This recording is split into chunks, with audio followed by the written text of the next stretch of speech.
honor to be here. It's always hard for the people to introduce me. They always ask me, what can I say about you? And I always tell the audience, I'm crazy. Now you heard him, he told you, but then he said, I asked him to tell you. Well, by all means, I am crazy. And that is because I don't abide by reality. Reality is something we make ourselves, and then we nag about it. That's what we humans are good at. We create reality, and then we start nagging about it, cursing it. I don't abide by reality. I haven't made an application for what I do, but what I do is tell you what will happen in the next years. And Yuri will make an application for it. I look at the world from outer space, yet I am standing right in the middle of it. I dreamed as a kid of being incredible. My parents told me that I could do incredible things. They gave me that knowledge. They gave me that wisdom. The world is a playing field. And I always believed in that things can be pure. That there can be actions that have no ulterior motives. Pure as water. And of course, I've been told that I'm naive, that I'm a dreamer, that the world isn't like that. That reality dictates us that there's always an ulterior motive. And yet I always believed that things can be pure. And if things are pure, then incredible things can happen. Let me take you on a journey. This tiny man liberated India from the ruling of the British Empire. And of course, when he said he was going to liberate India, everybody laughed at him. And when he went to Britain for the first time, he was ridiculed by the government, that of course they wouldn't leave India. But after a while, even the British government saw that it was not longer able to rule India, and they left. Another thing that Mahatma Gandhi said is, be the change you want to see in the world. Start living as if the world has changed already, and the world will respond by helping you to create that dream. So if you want to be like Gandhi, like I wanted to be when I was 17 years old, you have to be like Gandhi. You have to be your dream. This is the mountain Alpe d'Huez in the French Alps. At least this is part of it. Who of you have ever heard of Alpe d'Huez? Okay, let me rephrase that question. Who hasn't ever heard of Alpe d'Huez? Wow. We've been around for 5 years. And only a few people raise their hand if I ask who hasn't heard of Alpe d'Huez. And when I start explaining it to you, you probably say, oh yes, I have heard about it. Alpe d'Huez was found in 2006.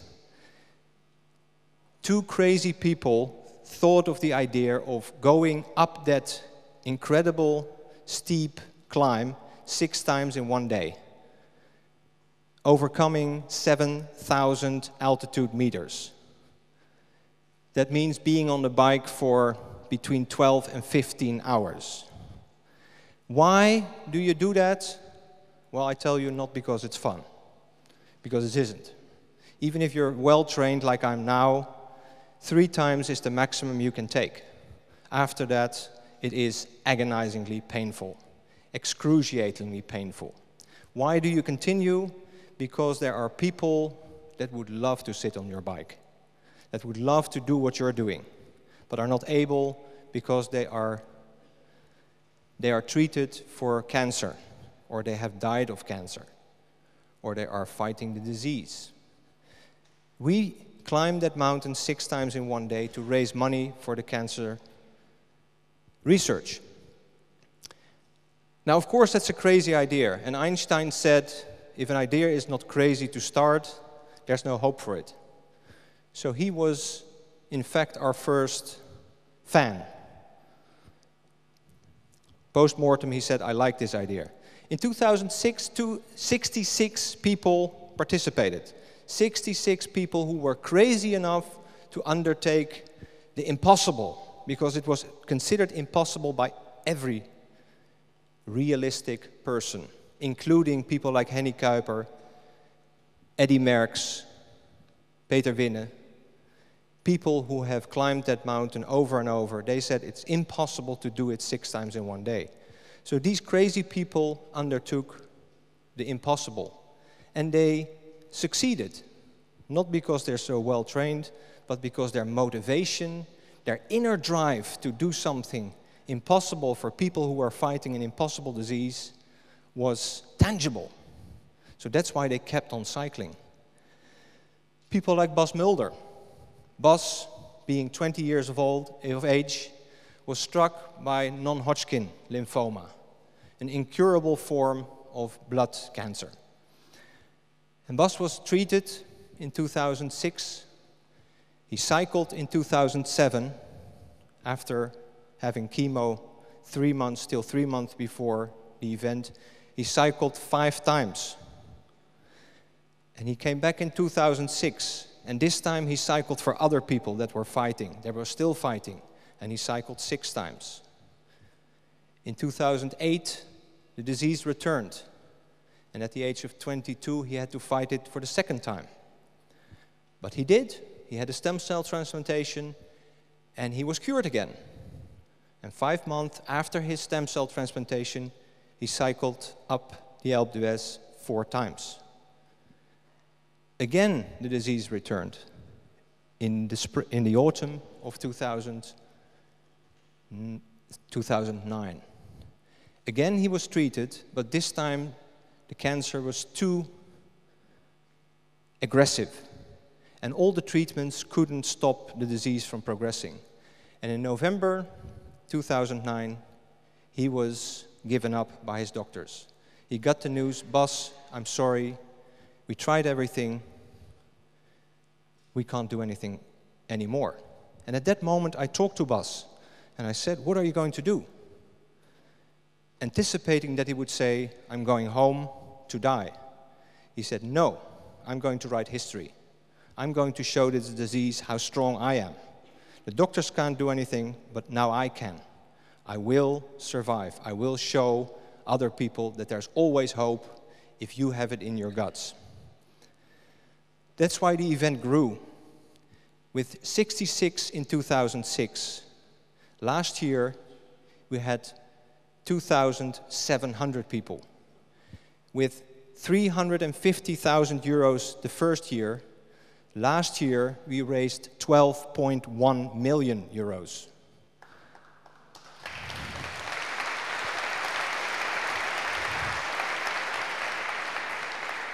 That, of course, is a dream that is sparkled by people like Bas, who never give up, who never listen to reality, but fight for everything they're worth. He hasn't asked for the sickness, cancer, but he sure knows how to deal with it. This year, we will have 4,300 people next week. Actually, I'm going there on Friday. Next Thursday, we're cycling. 4,300 people, raising in excess of 20 million this year. Incredible, impossible. It's not impossible. It's the spirit that all these people have. The sacrifice they all have to do something incredible, impossible for somebody who is fighting an impossible battle. Impossible? What is impossible? Raising money, setting up research that will give good rehabilitation to cancer patients. We have done this. There will be personalized rehabilitation programs for everybody with cancer in the Netherlands 2 years from now. There will be psychological support for people with cancer. It was considered impossible. Now we have a chair at the University of Amsterdam with a person that is dedicated to living with cancer. How do you do that? The third question is, what do you eat when you have cancer? How do you get better? How do you prevent the disease from coming back? No research has been done, so we have a chair on food and cancer at the University of Wageningen and Amsterdam. All considered impossible, but we do it with the money that was raised by people that do the impossible on a bike. Now, at one point, you start believing in your own new reality, that you can create something that is impossible. And right at that point, we had a meeting with the people from Tata Consulting, the European headquarters. Funny enough, with Indian people. Tata and Indian people, that's clear. But I, with my dream of becoming like Gandhi, met with the people from Tata. And these gentlemen listened to my story, just as I'm telling you. Up to this point, I told the same story, what we're doing, how we raise money, and what incredible things we're doing. And then they looked at us after the story, and they said, very beautiful. We love your story. But how will this affect the people with cancer in India? And I thought it was a lousy question.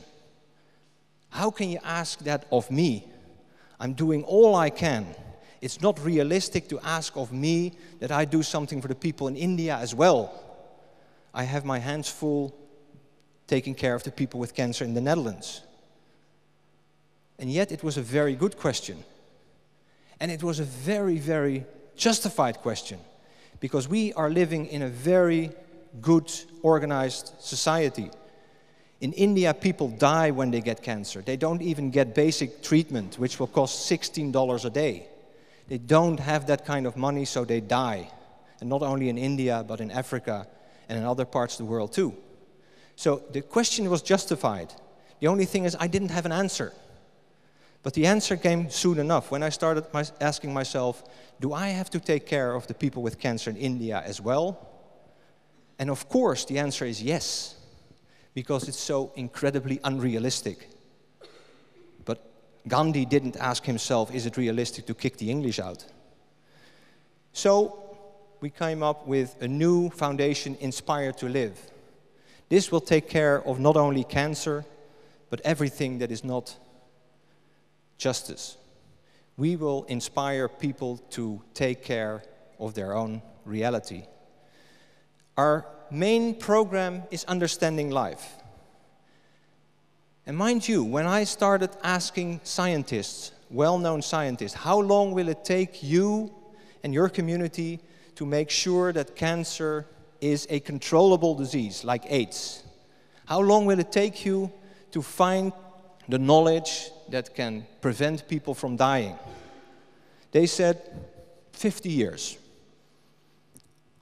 Now you all know that 50 years is synonymous to forever.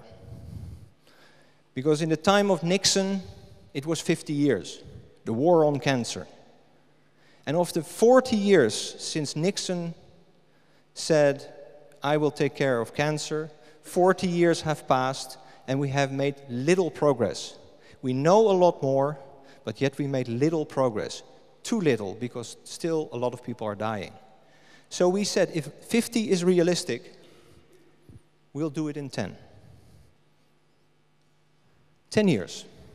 That's more than most cancer patients have anyway, and it's long enough. Of course, we were ridiculed. Of course, we were laughed at. Of course, we were called crazy, and that is putting it mildly. Because, of course, we were crazy by all standards. And yet we had this burning desire to do it anyway, out of love for people like Bas and all the other people. I met a lady this morning, 29 years old. Beautiful, gorgeous, full of life, and dying of cancer. Her prognosis was 3 weeks in January. And she saw a lady dying next to her with the same disease, and she decided, I'm not going to die yet.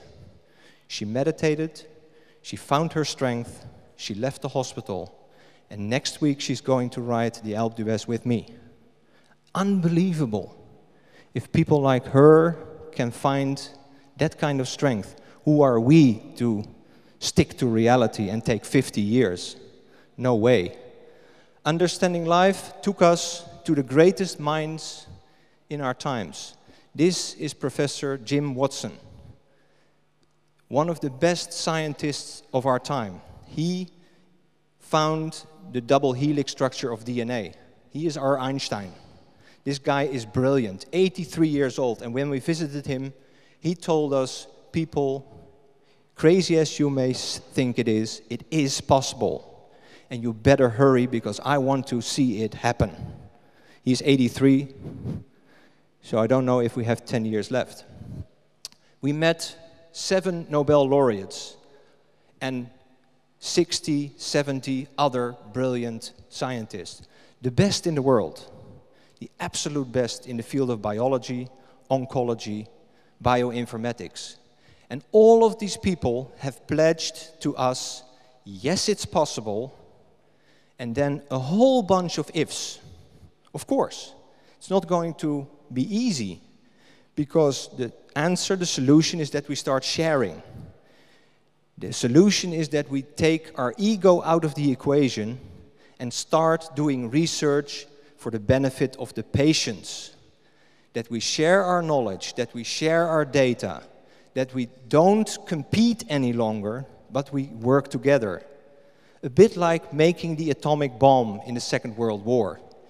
It only took us 3 years, with 120,000 scientists, to create one of the most destructible machineries in our times. Now, let's take 10 years with the same kind of cooperation and fight cancer. And if we have found the cure for cancer, or at least get it in control, we have to make sure that everybody benefits. Not just the people in the West, but the people in India and Africa and Asia as well. 10 years, cooperation is easy. We built a roadmap for cancer. These 70 scientists came to Amsterdam in January, and we had a beautiful conference. And they all signed their name under the cancer roadmap. This is going to be the roadmap for the next 10 years, how to get cancer in control. Do we have barriers? You betcha. We have more barriers than you can think of. It's absolutely impossible, and that's why we're going to do it. Because reality is man-made, just like this stupid wall. We had this wall for 35 odd years, and it was damn well reality. Now it's gone, and we laugh about it.